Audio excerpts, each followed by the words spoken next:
මෙන්න හන්සේ ඊයේ තිබුණා මේ ගෲප් එකේ ළමයින්ගේ ඉල්ලීමක් ඔබ වහන්සේත් එක්ක තරහ යන එක ගැන වීඩියෝ එකක් කරන්න කියලා. මම ඉතින් බැලුවා මේ අද අපිට පොඩි වෙලාවක් තියෙනවද කියලා බලලා මේ ඔබ වහන්සේට ආරාධනා කරන්න නිකන් සාකච්ඡා කරන්න. ඇත්තටම මේ තරහ කියන්නේ මොකක්ද? තරහ යනවා කියන්නේ මොකක්ද? කේන්ති ආවහම පාලනය කරගන්න බැරි ඇයි? කේන්තිය කියන ස්වභාවය ඇති වෙන්නේ ඇයි? ඒකට විකල්ප මොනවා හරි තියනවාද කියලා කේන්තිය එන කෙනෙක්ට උත්තරයක් විදිහට අපිට කතා කරනවා නම් අපි මේක නිකන් සාකච්ඡාවක් අය කතා කරලා ඔබ හන්දට මොන හරි ඒ ගැන මොනවද හිතෙන්නේ? තරහ ඇති වෙන්නේ ප්‍රධානම හේතුව ඉතින් බලාපොරොත්තු. අපි කැමති විදිහට පවතින්නේ නැති එක. පවතින්නේ. මොකද අපි ඕනම දෙයක් කරද්දී යටි අරමුණක් හැදිලා ඉවරයි ඒ ක්‍රියාවත් එක්ක. හැම ක්‍රියාවකම අපේ අනිත් පැත්තේ එකක් හැදිලා තියෙන්නේ. එතකොට අපි මේ වෙලාවේ හිතන්නේ මේ හරි අවංකවම අපි දේ කරා අපි සතුටින් කරා කියලා. නමුත් ඒක ඊළඟ මොහොතේ මේ වෙනත් විදියකින් ඒ දීපු දෙයක් හරි දීපු දේ තුල අපි කිසිම බලාපොරොත්තුවක් නැතුව දුන්නා කියලා හිතුවට එයා දවසක අපිට දක්වන ප්‍රතික්‍රියාවත් එක්ක අපේ ඇතුලේ ඔන්න මතුවෙනවා අර දීපු එකේ කුල කියන ගතිය. අන්න හරි වෙනවා. ඒක මේ අපි හැමෝගෙම අපේ ඔබ වහන්සේගේ සහ බොහෝ පිරිසකගේ අර යටි අපිට තේරෙන්නේ නැහැ ඒවා පේන්නේ නැහැ කවුරු හරි කල්යාණ මිත්‍රෙක් හම්බෙලා මේවා පෙන්නලා කියලා දෙද්දි තමයි මේක අපිට සක්සුදක්සේ ක්ලියර් වෙන්නේ සුද්ධ වෙන්නේ. එහෙම නැතිනම් අපි හැම වෙලේම අර මොනවා හරි දෙයක් කරලා තියෙන කරනකොට තේරෙන්නේ නැහැ අපි බලාපොරොත්තු තියාගෙන කරන්න කියලා. හැබැයි මේ පැත්තෙන් මොනවා හරි ප්‍රතික්‍රියාවක් ආවොත් අපි හිතන්නේවත් නැති ප්‍රතිවිරුද්ධ දෙයක්. දරුවෙක්ට අම්මෙක් වුණත් අම්මෙක්ට දරුවෙක් වුණත් ස්වාමියෙක්ට බිරිඳක් වුණත් බිරිඳකට ස්වාමියෙක් වුණත් කවුරු ගත්තත් යාළුවෙකුට යාළුවෙක් වුණත් මේ හැම කෙනාගේම ප්‍රතිවිරුද්ධ ඇක්ෂන් එක ගාව තමයි අපිට රිදෙන්නේ අපි හඬන්නේ අපි වැළපෙන්නේ ඇයි අපිට එහෙම කරේ අපි කොහොමද යාළට කරේ ඒ කියන්නේ අපි දෙන තැනදී අපි හිතන්නේ අපි අවංකවම කරනවා කියලා. නමුත් ඒක අස්සෙම තියෙන්නේ නැවත ඒකේ ප්‍රතිලාභයක් ලබා ගැනීම පිණිසමයි ඒ හැම ක්‍රියාවක්ම කළ දෙන්නේ. අපි අඩු ගානේ සිනහවක් යන්නකො පාරේ. අපි හැමදාම hina වෙනවා. කවුරු හරි අපිත් එක්ක hina වෙනවා. එක දවසක මේ මිනිස්සු අපිත් එක්ක hina නොවුනොත් අපේ ඇතුළ අවුල්. අපි එතකොට මේ මිනිස්සයා කරපු ක්‍රියාව තව කෙනෙක් එක්ක කීකේ බලන්නකෝ අපිට මෙහෙම කර මං කොච්චරද මේ මිනිස්සුන්ට හරි අවංකවමනේ hina වෙලා ගියේ කියලා අර ආයි අපි බලන් ඉන්නේ ඒ දට්ටික පවා විලිස්සන එකේදී පවා අපි දකින්නේ අර අනිත් පැත්තෙන් තව දෙයක්. ඒක නිසා අපිට ඉතින් මනසේ යමනාපයක් හැදෙනවා. ඒක හරි. අර අපි කැමති දේවල් කැමති විදිහටම තියෙයි කියලා අපි හැමදාම හිතනවා. අපි දැන් අපි කියමුකෝ දැන් මේ අපේ කුටිය ගත්තොත් එහෙම අපි උත්සාහ කරනවානේ මේ කුටිය අපි කැමති විදිහට පිරිසිදුවට පිළිවෙලට තියාගන්න. ඉතින් ඒ වුණාට දැන් ගොඩාක් පිරිස ඇවිල්ලා මෙතන එන යන තැනක් නිසා මෙතන තාම අපිට ඒකේ අර එක්ස්පීරියන්ස් එක ලබන්න හම්බුන්නේ නැහැ. හැබැයි දැනට ලබලා තියෙන එක්ස්පීරියන්ස් එක ඒ දේවල් ඒ විදිහට තියන්නේ නැති වුණත් අපිට හිතෙනවානේ මේගොල්ලන්ට තේරෙන්නේ නැහැනේ මේගොල්ලෝ මේක මෙහෙම කරන්නේ. නමුත් අපි අන්තිමට මේ මාර්ගයක් ප්‍රැක්ටිස් කරන පිරිසක් විදියට හිත දිහා බලන පිරිසක් විදියට අපි අන්තිමට තේරුම් ගන්නේ ඔය මොන දේවල් කොච්චර රකින්න ගියත් අපිට පුළුවන් උපරිම අපි ආරක්ෂා කරයි. හැබැයි අපේ ඇතුලෙන් අපි දන්නව නේද මේ නාස අපිට බෑ කියලා. අපිට ඇත්තටම මොකුත් කරන්න බෑ නේද? බෑ. ඒ කියන්නේ මම මේ මොහොතේ මට ගොඩනැගෙන මානසික මනෝභාවයත් එක්ක මම යමක් කරනවා පිරිසිදුව. එතකොට මට ඊළඟ මොහොතේ ඒක මගෙන් බැහැර වෙන්න පුළුවන්. මගෙන් වෙන්නේ නැති වෙන්න පුළුවන් මොකක් හරි තව වැඩ කටයුත්තක් නිසා හරි. එතකොට මගේ මේ ක්‍රියාවත් එක දිගට පැවැත්මක් නැහැ. ඊළඟ මොහොතේ දන්නසපාටපත් වෙලා මම මේ ඒ කියන්නේ එක විදියටම වෙනවා කියලා එක විදියටම ක්ලීන් කරනවා කියන කෑල්ලක් වෙන්නේ නැහැ. මොකද ඊළඟ මොහොතේ අපේ අතින් ඒකත් අපේ අතින් වෙන්නේ නැහැ. ඉතින් ඒක නිසා මේ මොකද මගේ මතයක්මයි තව කෙනෙකුගේ මතයට එල්බ ගන්න හදන්නේ. කියන්නේ මගේ ඇතුලේ හැදෙන මතය මම දකින්න මම කැමති මං අනුව ඔයත් ඒ විදිහට කරන්න කියලා පොළඹවනකොට එයාගේ ඇතුලේ එහෙම එකක් නැහැ. මම බලන්නේ පුළුවන් තරම් මගේ මතය අර පුද්ගලයාගේ හරහා ඒක එල්බවන්න. එතකොට මොකද එතකොට මම සතුටු වෙන්නේ එයා හරියට කරා කියන්නේ මගේ මතේ ඉෂ්ට සිද්ධ වුණා කියලා සතුටු වීම. අන්න අර එහෙම නුනේ නැත්තම් අපිට තරහ යනවා. අපිට තරහා යනවා. දැන් ඒ වගේම දැන් ගිහි ජීවිතේ ඉන්න දැන් අපි සෙනහසෙනවතනෙන් එළියට ගියොත් ගිහි ජීවිතවල ඉන්න අයට හස්බන්ඩ් වයිෆ්ලා ගොඩාක් ප්‍රශ්න ඇති වෙන්නේ තරහ යන්නේ ගෙවල් වල අම්මලා දුවලා බඩු පොලේ ගහන්නේ මේ වගේ තත්ත්වයන් වලට යන්නේ මෙන්නන්ස අර මං කැමති විදිහට ඔයා මට ඕනි විදිහට හැසිරෙන්නේ එහෙම නැත්තම් කුණුහරුප මට එයා මේ විදිහට වචනයක් දරා ගන්න බැරුව මෙන්නන්ස ඒ කියන්නේ මට හරි සැර වචනෙන් බනිනවා මට මෙහෙම කිව්වා මට අරම කිව්වා මේ නින්නාන්ස ඇයි එහෙම ඒගොල්ලෝ මට එහෙම කෑ ගහන්නේ ඔබ වහන්සේට මොකද ඒ කියන්නේ ඒකේ මම ඇත්තම ධර්මතාවය කතා කරන්නයි වෙන්නේ. මොකද එතන ඇත්තටම කාටවත් මේ මට බනින්න බෑ. එතනේ ඒ ධර්මතාවය ඇත්තටම දකින්න ඕනේ. ඒ කියන්නේ එයා කුණුහරුපෙන් බනිනවා කියනකොට මට ඒක දරා ගන්න බැරි වෙන්නේ හේතුව හොයාගන්න වෙන්නේ. මොකද එයා කුණුහරුපේ භාවිතා කරනවා නම් එයා අසභ්‍ය වචනයක් භාවිතා කරන එක මට දරා ගන්න බැරි වෙන්නේ මගේ මේ පැත්තේ හදපු ප්‍රතිරූපයන් නිසාමයි. මොකද මම හිතන් ඉන්නවා එයා එසේ නොකිය යුතුයි. එසේ නොකළ යුතුයි කියන ඒක ඇත්තටින් බලාපොරොත්තුවනේ. එහෙම නොවිය යුතුයි කියන එකක් හදාගෙන ඇතුලේ තියෙන කාම ඒ වචෙන්ට යට පෙලෙන්න එනවා. අනිත් එක තමයි යමෙක් අර පැත්තේ කිව්වට ඒක මට බලපාන්නේ කොහොමද කියලා හොයලා බලන එක. මොකද එයා ඒක කියලා ඉවරම වෙනවා. ඒ වචනේ එතනම කියලා ඉවර වෙනවා. ඒ ඇහෙන සද්දේ කනට ඇහිලා ඉවර වෙනමමයි. හැබැයි ඊළඟ සිතුවිල්ල ගොඩ නැගෙන්නේ මගේ තුලින්. මගේ තුලින් ඒ සිතුවිල්ල ගොඩ නැගෙනවා. එයා මට මෙහෙම කිව්වා. මට ඇයි එහෙම කියන්නේ? මං ඒ වගේ ඒවා අහන්න කෙනෙක්ද? මම එහෙම කෙනෙක් නෙමෙයිනේ. ඉතින් එයාගේම සිතුවිල්ලට එයා දුක් විඳින්නේ. නැතුව මේ අරයා කියපු එකකට මෙයා හරහා ගිහිල්ලා එයාගේ ශරීරගත වෙලා එයා සද්ද එයාට අනුගත වෙලා ඒකින් ඒ සද්දෙන් මුකුත් කාටවත් කරන්න බෑ. කරන්න පුළුවන් එකම දේ තමයි ඒ සද්දේ හරහා එයා ප්‍රතිරූපයක් ගොඩනගා ගන්න මතයක්. එයා දරාගත්තු මතේම එයා පෙළිලා එයා විඳවනවා. එයා මට මෙසේ කිව්වා. මට මෙහෙම කුණුහරුපයක් කිව්වා. ඉතින් එයා කී හිතන එකටනේ එයා කේන්ති ගන්න දුක් විඳින්නේ. දුක් විඳින්නේ පසුතැවෙන්නේ. මට මෙහෙම කිව්වා කියලා. එතකොට මෙන්නාස කෙනෙක් අහන්න පුළුවන්. ඉතින් මට එයා බැන්නනේ. බැන්නට පස්සනේ මම මේ හිතන්න ගත්තේ. එහෙම නැත්තම් මට එයා බයිනකොට මට ඇහුණානේ. එයා මට කුණුහරුපයක් කිව්වනේ මෙන්නාන්ස. ඒක හින්දානේ මම දැන් හිතන්නේ කියලා. ඔය ඉතින් එයා කුණුහරුපයක් කියලා ඔයා කොහොමද ඒක දන්නේ? එයා කුණුහරුපයක් කියලා ඔයා කොහොමද දන්නේ ඒක කුණුහරුපයක් කියලා? ඔයා ඒකට හොඳට වටිනාකමක් දීලා දෙනවා. කුණුහරුපයක් කියලා මේ කියලා එයා ඒකට වටිනාකමක් දීපු නිසා තමයි යාට කුණුහරුපයක් කියලා ඇහෙන්නේ. මොකද චූටි දරුවෙකුට මෙතන තිබ්බොතින් ඒ දරුවට කුණුහරුප ටිකක් කියන්නකෝ. මොකක්ද දන්නේ නැහැ. එයාට කියන්නකෝ වටිනාකමක් දීලා නැහැ. හොඳ වචනේ කියන්නකෝ. ඒකටවත් වටිනාකමක් දීලා නැහැ. ඒකට වටිනාකමක් නොදීපු වචනයකට අර වටිනාකමක් එකකට විතරක් දුන්නම හොඳ වචන කියලා එකකට වටිනාකමක් දෙනවා නරක වචන කියලා ඒකටත් වටිනාකම තමයි දීලා දෙන්නේ.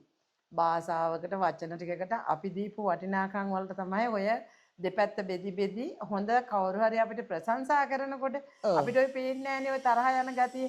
ඔයා නම් මාරයි වා සුපිරි එක්කෙනෙක් වා මෙහෙමයි කියනකොට අපේට මයන් හරි අමුතු සතුටක් ඇවිල්ලා අමුතු දෙයක් දැනෙනවා. එතකොට ඒත් අර කාගේ හරි වචනකින් අපිව මේ වෙනස් වීම අපි මේ හැම ප්‍රශ්නෙටම මුල අපි අපේ ඇතුළ දිහා බලන්නේ නැති එක නේද මේ නේද? අනිත් එක තමයි ඒකේ අර ප්‍රශංසාව ගැනත් අපි අනිත් අයත් එක්ක කී සතුටු වෙනවා. නින්දාව කරත් අනිත් අයත් එක්ක කී සතුටු වෙනවා. දෙකම තියෙන එකම ලෙවල් එකේ. මොකද අරකට දෙන ගානම තමයි අරකට මොකද නරක කියන්නේ එකයි හොඳ කියන එකයි මේ දෙක එකට තියෙන්නේ. මේ නරක නැත්තම් කවදාවත් මේ හොඳ කියන එකක් එන්නේ නැහැ. හොඳ නැත්තම් නරක කියන එකක් එන්නේ. මොකද ඉන්නෙම නරකේ. ඒක තමයි හැම වෙලාවෙම හොඳ අහන්න බලාපොරොත්තු වෙන්නේ. මොකද ඉන්නේ පවතින්නේ නරක ස්වභාවය නම් එයාගේ ඇතුලේ හැම වෙලාවෙම බලන්නේ හොඳ අහන්න. ඒක නිසා තමයි හොඳක් ඇහුවම සතුටු වෙන්නේ. නැත්තම් ඉතින් හොඳින් හිටියනම් මේ 아무තුන් හොඳක් අහලා කියලා සතුටක් වෙන්නේ නැහැ. ඒක තමයි එක ලෙවල් එක දෙන්නේ නරක. එයාගේ ඇතුලේ දින්නේ මේකක්. ඒක හොඳක් ආපු ගමන් ඒ 아무තු ප්‍රීතියක් උද්දාමයටපත් වෙනවා. මොකද ඒ නැති නිසානේ. ඔව්. තියන්නේ අර දුකේ ඉන්නවා. එතකොට දුකේ ඉන්න කෙනාට තමයි මේ අර සැප කියන එක දකින්නේ. දුක නැත්තම් යාර සැප කියන එකක් එන්නේ නැහැ. අදාළ නැහැනේ. අදාළ නැහැ. හැටගන්නෙම නැහැ. එතකොට දැන් ওই තරහ කියන එක දැන් ගොඩක් වෙලාවට මට දැන් ඉන්න තරුණ ළමයි තරහ කියන එකත් එක්ක නිින්ද යන්නේ නැහැ. තරහවම හිතනවා ඕවර් තින්කින් වෙනවා. මේ හැම දෙයකටම මුල අපිට අපිව පේන්නේ නැති එක. ඒ කියන්නේ අපිට මේ කොහෙන් කතා කරත් අපි මොන හරි මේ අපි ජීවත් වෙද්දි තියෙන එක එනර්ජි ස්වභාවයක්නේ, යක්ෂ ස්වභාවයක්නේ, දරුණු ස්වභාවයක්නේ මේ තරහ කියන්නේ ශක්තියක්. අපේ ඇඟේ තියෙන එක්තරා විදිහක ශක්තියක් මේ තරහ කියන්නේ. මෛත්‍රී කියන්නේ කාම් වෙච්ච ශක්තිය. දැන් අපි කියන්නේ තරහ කිව්වම නිකන් හිතන්නේ කාලි එනර්ජි එක වගේ. දැන් සැර ගොඩක් සැර. ඉතින් මේ අපේම ශරීරය අපේම ඇතුලේ ක්‍රියේට් වෙන ශක්තියන්නේ මේ නේද? ඒතර ඒ ශක්තිය දිහා අවදියෙන් බැලුවොත් ඒ ශක්තියෙත් මෛත්‍රී ශක්තියෙත් කිසිම වෙනසක් නැහැ නේ මෙන්නහන්ස. ඔව් ගෙවිලා යන එක මොකද දෙකේම තියෙන්නේ එකම ස්වභාවය. එකම කියන්නේ මෛත්‍රියයි තරහවයි කියන්නේ එකට බැඳී පවතින ධර්මතාවයන්නේ. ධර්මතාව එතකොට ඒවා අපිට වෙන් කරන්න වෙන් බෑ. කරන්න මොකද බෑනේ. මේක තියෙන නිසා තමයි ඒක තියෙන්නේ. අර ඒක නිකන් තියෙන හරි නිසා. වචනෙට කියන්නේ මේ වෙනස කෙස් ගසකට සමයි කියලා ඔව්. වෙනසක් කෙස් ගහකටවත් කෙස් සමාන නෑ ගහක්වත් නේද? නැහැ. මොකද එකට පවතින්නේ. මොකද ඒව නැත්තම් ඒක නැහැ. ඒක නෑනේ. ඒව නෑ. තරහ නැත්තම් මෛත්‍රියක් තියෙන විදිහක් නෑ. නෑනේ. අනිත් එක තමයි ඉතින් ඒ තරහව කියන එක මොකක් හරි අපේ අදාගත්තු දත්තවල අනුවනේ අපි ඒවා අර මේ පොඩි ලොකු විශාල ඔය විදිහට අපි හිතන්නේ මේ අපි හදාගත්තු දත්තවල අනුව තමයි අපිට ඒ දේවල් එළියට එන්නේ. නමුත් ඒක ධර්මතාවයක් කියලා දකින්න පුළුවන් නම් ඒකට අර අපි ගියාම ඒක අපිත් කඩාගෙන ගියාම අපි දන්නේ නෑනේ යන ලිමිට් එක කොච්චරද කියලා. අපිට එතෙන්ට ඒක තමයි සිහිය තියාගන්න අපිත් ඕනේ. තරහ අරගෙන අපිත් තව කෑ ගහලා තවත් අයටත් ඒ වේදනාවල් දීලා එතකොට ඒ රණ්ඩුව දිගින් දිගට යනවා මිසක් ඒ ආවේගය තව වර්ධනය වෙනවා මිසක් අනිත් එක මෙන්නස මට දැනලා තියෙන දෙයක් තමයි අපේ ශරීරයේ තියෙන සෑම ශක්තියක්ම ඒවා ක්‍රියාත්මක වෙන්නේ හිත කියලා කියන්නේ හැබැයික් පුරුද්දක්. එතකොට තරහ කියන එක අපි අකමැති දෙයක් වෙද්දී අපි තරහ අරගෙන පුරුද්දක් තියෙන හින්දා තමයි දැනුත් අපි මොන හරි අකමැති දෙයක් වෙද්දී ටක් ගාලා තරහ එන්නේ. අපි හිතන්නවත් දෙයක් නැහැ නේනවනේ තරහ. ඒතර නමුත් මේ සිහිය යෙදිලා මෙන්න මේ තරහ කියන එනර්ජි එක නඩත්තු නොකරන මේ තරහක් එන්න පුළුවන්. එනකොට ඕක නඩත්තු කරන්නේ නැතුව ඒක නේ දැන් ඇති වෙලා නැති වෙන සිතුවිල්ලක් වගේ ඒක දැකලා නුවණින් දැකලා ඒක දැන් ඔය වචනයක් ඇහිලා මොකටද තරහ ගන්න කියලා මොන විදිහකට හරි ඕක නඩත්තු නොකර යන්න ඇරියොත් ආන් එතන ගෙවෙන්න පටන් ගන්නවා නේද මෙන්නස. එතකොට අර පුරුද්ද හැබැයි ආයි එන එක එකකින් වලකින්න පටන් ගන්න එහෙම. ඒ කියන්නේ මේකෙන් මේ තරහෙන් අපි තරහ නිසා නිින්ද යන්නේ නැති තරහ නිසා ඔළුවේ බරක් තියාගෙන ඉන්න අයට උත්තරයක් කිව්වොත් වෙනස් නෑ ඊට ඉස්සෙල්ලා අර මේ අපිට තරහ ඇවිල්ලා ඒක ගෙවිලා ගිහිල්ලා ටික වෙලාවට ගිහිල්ලා හිතන පසුතැවිල්ලක් එනවනේ. ඇයි ඉතින් බලන්න ඇයි මේ එතකොට අර හිත ඇත්ත වෙලානේ අර වෙලාවේ. අර හිතට වටිනාකම දෙනවා. එතකොට ඒ හිතට සීහිය උපදවන්න තරම් එයාට නුවණක් එන්නේ නැති නුවණනේ අවශ්‍ය වෙන්නේ. නුවණ නැති නිසා දැන් මේ ඇවිත් තියෙන තරහ සිතක් ඒක ඉතින් ගෙවිලා යන බවක් එයා දන්නේ දන්නවා. ඊළඟ මොහොතේ යාට පසුතැවිල්ලක් හැදෙන්නේ ගෙවිලා ගිහිල්ලානේ ආයෙන්නේ නැවත අර ස්වභාවයටපත් වුණාම යාට දැන් අපරාධෙ මං කිව්වේ අපරාධෙ මං කරේ අපරාධි කියලා ඕන මිනිස්සුෙකුට ඒ ස්වභාවය එනවනේ. ඒ හිත ඇත්ත වෙලානේ. ඒ හිත මගේ වෙලානේ. ඒ මගේ වෙලා ඒක ඇත්තමයි කියලා හිතපු ස්වභාවයම නෙයාට ඒක උනි අර අනාත්ම වූ අනිත්‍ය වූ ධර්මතාවය තමයි එතන පේන්නේ නේද මම. ඒ කියන්නේ අන්න ස්වභාවයටපත් වීම. තරහක් එද්දී අපි කෑ ගහන්නේ බනින්නේ තරහ ආපු හිත ඇත්ත කරගෙන.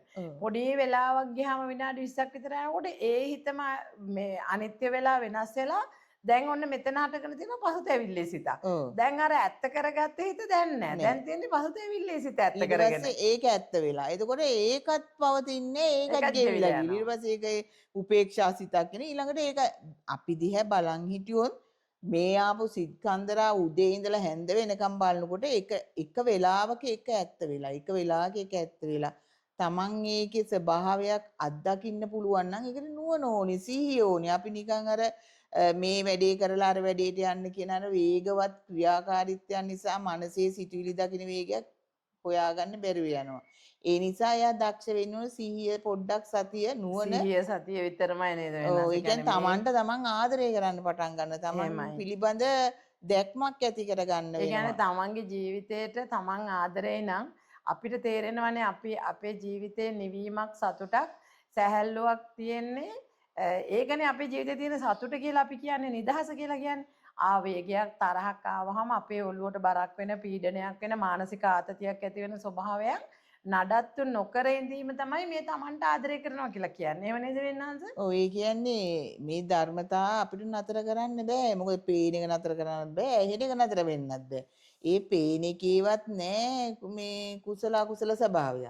ඇහෙන එකෙත් නෑ ඒක පිම්පව් ස්වභාවයක්. එහෙමයි එතකොට මේ ඇහෙන සද්දේ තුලවත්, පේන දේ තුලවත්, දැනෙන දේ තුලවත් මේ කියන දරුණු ස්වභාවයක් නෑ.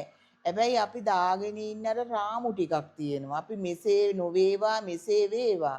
මෙසේ වේවා, එසේ නොවේවා කියලා දාගෙන දැක්ම අයින් කරා නම් ඔතනදී මොකද මේ වෙන ස්වභාවය ඒ වෙලාවේ පහළ වෙන සිතත් එක්ක ඒකාග්‍ර වෙලා එකතු වෙලා යනවා. ඉතින් ඒක නිසා අර අපි ප්‍රාර්ථනා කරගෙන ඉන්න දේවල් නැතුව මේ මොහොතේ ජීවත් වෙන්න පුරුදු වුණා නම් මේ දැන් මේ මෙතන ඇත්ත කතාව තුල ජීවත් වෙන්න පුළුවන් කෝපයක් හොදනවා නම් එතන කෝපේ හොදන බවට හිත ගිහිල්ලා වෙන වෙන කතාවක් එක ගියාමනේ අපිට කතන්දර ටිකක් ගොඩ නැගෙන්නේ අපි රාමු ටිකක් හැදෙන්නේ අපිට මේ මොහොතේ ජීවත් වෙන්න පුළුවන් ඔව් වුණා ඔබ නම් වහන්සේ ඔහොම කියද්දි මට මතක් වුණා දැන් අපි අර මුලින්ම කතාව පටන් ගත්ත විදිහට කාගේ හරි වචනයකට අපේ ඇතුලෙන් අපිම තමයි මේ ගෝසාව හදාගන්නේ. අපිම තමයි එයා මට මෙහෙම කිව්වා අරම කිව්වේ ඇයි එහෙම කිව්වේ මං එහෙම අහන්න සුදුසු කෙනෙක්ද? ඔන්න ඔය කතන්දර ටික ඔක්කොටම අපි යන්නේ අර මේ මොහොතේ ජීවත් වෙන්න දන්නේ නැති හින්දා නේද මෙන්නහස? ඔව් ඉතින් ඒක තමයි. ඉතින් අපි අර කාට හරි මේ වගකීම පවරන්නේ මොකද අපේ තියෙන අඩුපාඩුව අපි දකින්නේ නෑනේ. දකින්නේ බාහිර කෙනෙක් හරහානේ එයා නිසා මට මෙසේ වුණා. අරයා නිසා මට මෙසේ වුණා. එයා නිසා මට තරහා ගියේ. ඒ කිව්වන එක නිසායි තරහා ගියේ. කියන මිසක් ඒක එයා නෙමෙයි. මට කොහොමද තරහ ආවේ කියලා හිතන්න පුළුවන් නම් මට ඇයි දුක ඇතුනේ? ඇයි කොහොමද මේක මුනේ කියලා තමන්ගේ පැත්තට අර අනිත් අය දිහා එල්ල කරන චෝදනාව තමන්ගේ පැත්තට හැරිලා බැලුවනම් තමන්ට මූලයේ හොයාගන්න පුළුවන් වෙනවා. ඒක හරි මෙන්නහස. ඉතින් මේ ඒ අහලා තිබ්බ ප්‍රශ්නෙට උත්තරයක් විදිහට මට පොඩි වීඩියෝ එකක් කරන්න ඕනේ උනේ. කාට හරි තරහා එනවා නම් තරහට උත්තරයක් නිවීමක් සැනසීමක් ඕන නම් ඒ සැනසීම තියෙන්නේ අපි ඇතුළෙම තමයි. අපි හැමෝටම තියෙන එකම විසඳුම අපි දිහා බලන එක විතරමයි. අපි අපිත් එක්ක යාළු වෙන එක විතරමයි. අපි අපිව ගවේෂණය කරන එක අපි අපිට අවදි වෙන එක අපි මේ සිතවිල්ලක් එනකොට සිතවිල්ලක් ඇතුලෙන් ඇවිල්ලා හැදිලා ඒක එළියට ඇවිල්ලා වචන වෙලා දාලා ක්‍රියාත්මක වෙලා ඔක්කොම වෙලා ඉවරලානේ අපි ජීවිතේ එතනින් එහාටනේ කතා කරන්නේ. හැබැයි මේ අපිට ජීවිතේ කතා කරන්න තියෙන සැබෑම සැනසීමක් ඕන නම් අර සිතවිල්ල හැදෙන තැන එන තැන ඒ මූලයට ගිහිල්ලා කොහෙන්ද මේක හටගත්තේ මොකද්ද දැන් මේක මට හටගෙන මේක එළියට ගත්තොත් වචන කළා මේකෙන් මට ලාභයක් වෙනවද මේකෙන් මට අයහපතක්ද වෙන්නේ මේක මං කතා කරන සුදුසු වචනයක්ද නුසුදුසු වචනයක්ද මම හිතන්නේ මේ ඔක්කොම දැනගන්න පුළුවන් වෙන්නේ අපි සිහිය පුරුදු කරන්න ඔව් කරන්නම ඒක තමයි කරන්නේ නේද සිහිය වෙනවාද? තමයි නැත්තේ. මොකද සිහිය අපි ළඟ තියෙනවා නම් අපිට වරදිනවා. ඉතින් වැරදුණු බව දැනගන්නවා. අපිට හරියනවා. ඒකත් දැනගන්න. මොකද එකකටවත් අපි මෙතෙන්ට වටිනාකමක් දෙනකොට අපි තව පැත්තකට අපි යට වෙලා ඉවරයි. එහෙමයි. වටිනාකමක් ආවා කියලා දන්නවා. මොකද මේ සිහියට ඒක තේරුම් ගන්නවා. අපි ඒ දුර්වලතාවයකට වැටුණා කියලාත් අපි දකිනවා.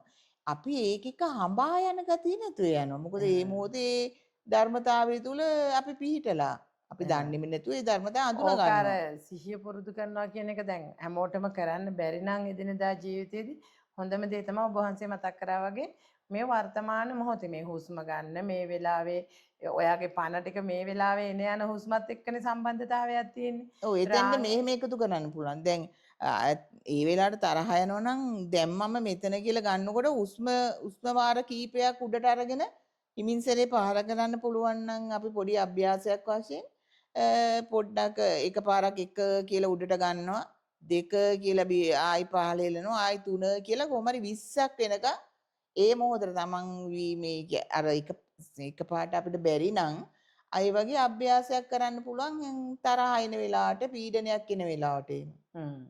අර වචන කරලා බාහිරට ඔව්. දාලා පස්සේ පසුතැවෙන්නේ නැති වෙන්න පසුතැවෙන්නේ නැති වෙන්න අපිට පුළුවන් උඩට උස්ම අවදි ගත්තා. වෙන්න උපකාරයක්. උපකාරයක් වශයෙන් හිමින් සැරේ උස්ම පහල කරන්න. එතකොට අර මොහොත ගෙවිලා යනවා. එහෙමයි මේ. ඒකට තමන්ගේ ශරීරයට සිහිය පිහිටනවා.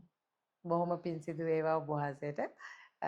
තරහ ගැන වීඩියෝ එකක් කරන්න කියලා ඉල්ලීමක් තිබුණා. අපි බලමු ඉස්සරහටත් අපිට තේරෙන විදිහට දැනෙන විදිහට අපේ ජීවිතේ තියෙන සමහර කාරණා මේ වගේ සාකච්ඡා කරන්න පුළුවන් වුණොත් අපි සාකච්ඡා කරමු වෙනස. එහෙනම් බොහොම පිං. ඊට පස්සේ හරියට. තෙරුවන් සරණයි.